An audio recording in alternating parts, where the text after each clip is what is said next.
Let's head to the voicemail of Truth and Reason for the first time today. Hi, Dave. Great show. Howard from Marin County. I just had some thoughts after watching the Super Bowl. The first thought is the Browns are so far away from being a Super Bowl team, it's not even funny seeing how good the play is. Second thought is that they need to review penalty calls in the last 3 minutes, because clearly it looks like this game was thrown by the ref, like we saw where the guy just touched the guy's shirt, and an uncatchable ball, and all of a sudden the game is thrown to Kansas City. Thanks a lot. And again, very disappointing to see a Super Bowl end like that. So thanks a lot. Great show. Bye. As always, appreciate all the voicemails. Scott, I didn't, in watching it, was kind of thinking the same way. And maybe I'm overly optimistic. I don't think the Browns are that far away. I think they have to do a whole lot of work with their defensive front seven.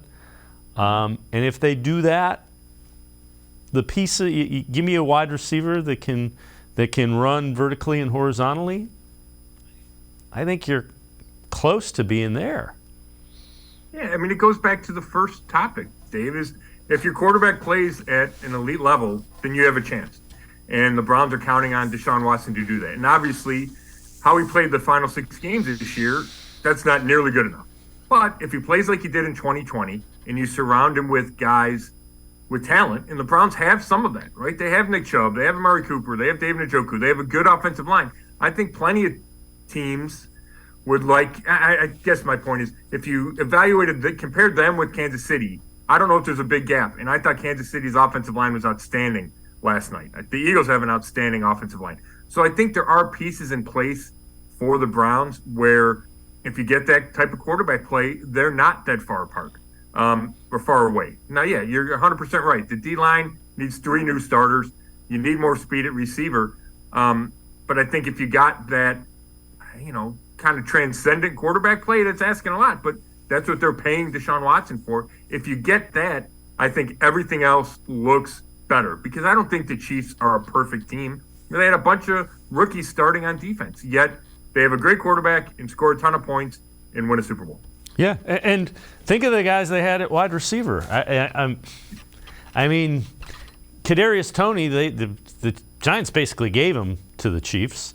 Sky Moore was a pick that they had that they developed. Juju Smith-Schuster. I'd rather have Amari Cooper. They have Travis Kelce, and he's transcendent, and they have Patrick Mahomes.